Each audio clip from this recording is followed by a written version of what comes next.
Dis-moi Pascal, quel est l'esprit général de ton programme? Je dirais modernité et justice sociale, pragmatisme et réalité. D'accord. Et si tu me donnais des exemples concrets de ce qui te tient vraiment à cœur? Mais j'ai envie qu'on progresse sur la démocratie, que l'on progresse au niveau, par exemple, de la moralisation de la vie politique. J'ai envie que l'on progresse sur la consultation citoyenne.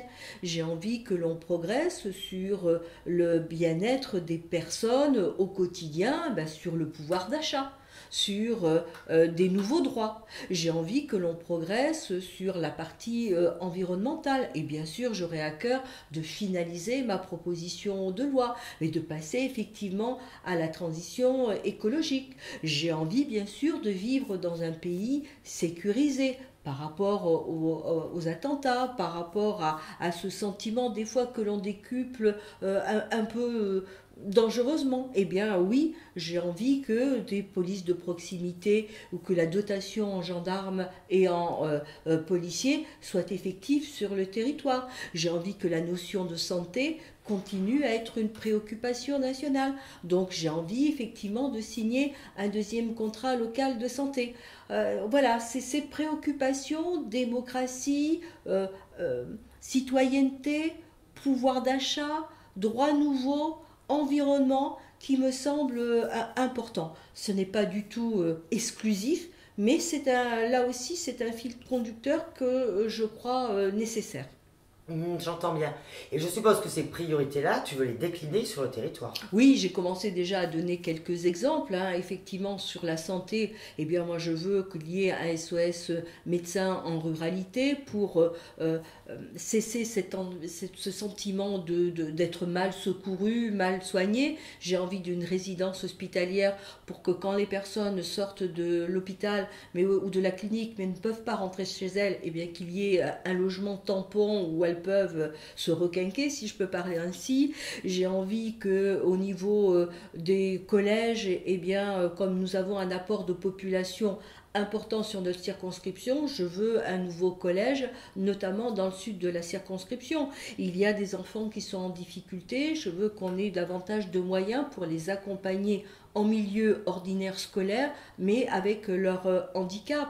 Le problème de l'érosion n'est pas encore réglé. Je veux bien sûr, comme je le disais, finaliser ma loi. Je veux également, sur l'aspect économique, je crois beaucoup à la revalorisation de l'apprentissage et un Erasmus apprentissage me semblerait pertinent. Je veux qu'on mette davantage en connexion l'offre et la demande d'emploi. Donc il me semble que lorsqu'on fait des formations au sein des entreprises, eh bien jusqu'à présent nous n'avons pu que nous en féliciter parce que ça débouche sur de l'emploi. Nous l'avons fait pour la vigne, nous l'avons fait pour la tonnellerie, etc. Je veux que sur le logement, eh bien nous puissions adapter un logement. C'est décisif le logement. Eh bien, si c'est du logement saisonnier, on va en faire. Si c'est du logement d'urgence, on en fait, on sait qu'on a les besoins. Si c'est du logement temporaire, on le fait également. Nous avons des bourgs qui ont besoin d'être revitalisés. Eh bien, il faut faire de la rénovation de logements. Voilà à peu près l'ensemble des actions. Et puis, je peux aussi parler de patrimoine. Nous avons un très beau territoire. Eh bien, on va continuer l'inscription du phare de Cordouan à l'UNESCO. On va réaliser le parc naturel régional du Médoc. On va aider cette vie associative aussi qui est corollaire de cet engagement aussi patrimonial, identitaire. Et je veux une plateforme des associations, peut-être pas qu'une seule, au moins une plateforme pour les associations qui ont plutôt une vocation sociale et peut-être un pôle plus important pour les associations qui ont une vocation culturelle et sportive. C'est cette dynamique-là. Et puis je ne peux pas parler, quand on est sur une circonscription aussi grande, il faut que je parlerai bien sûr des routes, du fer, du bac. Et du bac, c'est la baisse des tarifs. Et la route, c'est la modernisation de l'axe Bordeaux-Le Verdon. Et le fer, c'est la modernisation de la voie ferrée avec aussi une tarification.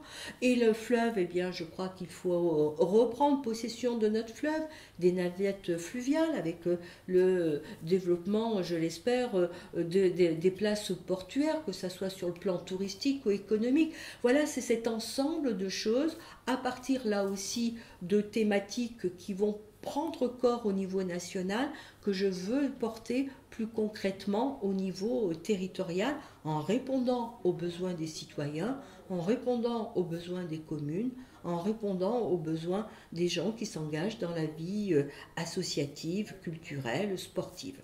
Oui, des valeurs de gauche au service des habitants de ton territoire. Oui, bien sûr, Merci, des Pascal. valeurs de gauche, comme je l'ai eu précédemment dit, eh bien oui, ces valeurs humanistes m'animent pour décliner très concrètement vers les citoyens, vers les élus, des actes où dans leur quotidien, ils vont sentir qu'ils sont accompagnés. Cette notion d'accompagnement, de soutien m'anime beaucoup parce que je pense que un territoire, il, il se compose collectivement, hein, et c'est pas forcément que moi ou que les collectivités, c'est une symbiose, une synergie qu'il faut trouver. Et c'est un travail collectif. Et je pense que quand on a des valeurs comme ça tournées vers l'autre, eh bien ce travail collectif prend davantage essor et répond mieux aux attentes des uns et des autres, et notamment de nos concitoyens, puisque le but du jeu, c'est de les servir.